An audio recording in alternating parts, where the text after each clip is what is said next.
आबाद। मजहब नहीं सिखाता आपस में बैर रखना, हिंदी है वतन हिंदुस्तान हमारा। कुछ बात है कि हस्ती मिट्टी नहीं हमारी, कुछ बात है कि हस्ती मिट्टी नहीं हमारी। सदियों रहा है दुश्मन दौरे ज़मां हमारा। इकबाल कोई महरीम अपना नहीं जहां में, इकबाल कोई महरीम अपना नहीं जहां में। मालूम क्या किसी को दर्द दुनिया हमारा।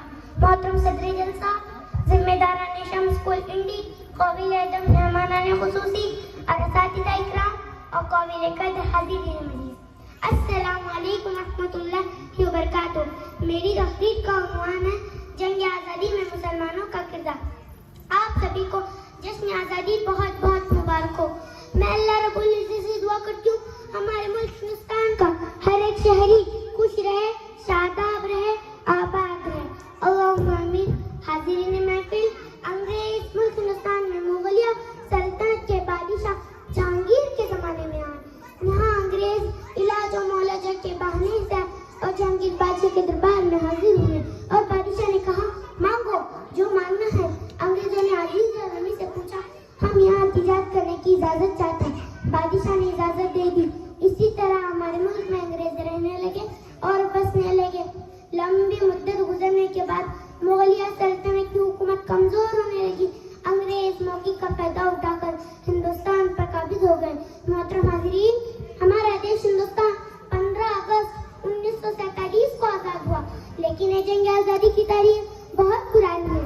ये जंग आज़ादी की तारीख 1680 से पहले शुरू होती है, यानी 330 साल से ज्यादा पुरानी है।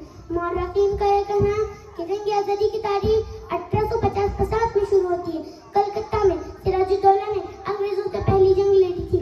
इसी तरह टीपू सुल्तान और उनके वालिद हैदर अली अंग्रेजों से जंग लड़ी थी। इसी तरह हज़रत शाह इस्माइल और सैयद अहमद ने पूरे जंग आज़ादी में रूह फूंक दी थी। शायर ने कहा, किसके लहू ने रंग गुलिस्तान बदल दिया, किसके लहू ने रंग गुलिस्तान बदल दिया। इंसाफ चाहता है बहारे चमन से। मोहतरम सामीन वो सामियान, याद रखें, हमने हमेशा अपनों से शिकस्त खाई है, गैरों से नहीं। मुसलमानों की सब में रहते हुए मुनाफिकों ने हमसे गद्दारी की है। जैसे कि कहावत मशहूर है, घर का भेदी लंका ढाई का किरदार अदा किया। अगर बंगाल में सिराजुद्दौला से मीर जाफर की बगावत न होती, अगर टीपू सुल्तान और उनके वालिद हैदर अली मीर सादिक की सरकशी न होती, अगर बिहार में बेगम ज़ीनत महल के साथ नेपाल के गोरखों की खियानत न होती, तो तहरीक शहीदान अफगानिस्तान सरहद के पठानों की गद्दारी न होती, तो हिंदुस्तान का परचम 250 साल पहले ही लहराया होता। इस मुल्क के पहले वजीर आजम पंडित जवाहरलाल की शहादत सुन ले। इन्होंने सूबे बिहार के मोहल्ला उलमा सादिकपुर के सिलसिले में कहा था, अगर पूरे मुल्क हिंदुस्तान की कुर्बानियों को तराजू के एक पल्ले में रखा जाए, उलमा सादिकपुर की कुर्बानियों को तराजू के दूसरे पल्ले में रखा जाए, उलमा सादिकपुर का पल्ला भारी हो जाएगा, वजनी हो जाएगा। इन अशारों के साथ मैं अपनी तकरीर खत्म करती हूँ। सरफरोशी की तमन्ना अब हमारे दिल में, सरफरोशी की तमन्ना अब हमारे दिल में, देखना है जोर कितना बाजू है कातिल में। ऐ शहीद मुल्क और मिल्लत मैं तेरे ऊपर निसार, ऐ शहीद मुल्क और मिल्लत मैं तेरे ऊपर निसार। अब तेरी हिम्मत का जजा गैर की महफिल में है, खींच कर लाए हैं सबको कत्ल होने की उम्मीद, खींच कर लाए हैं सबको कत्ल होने की उम्मीद।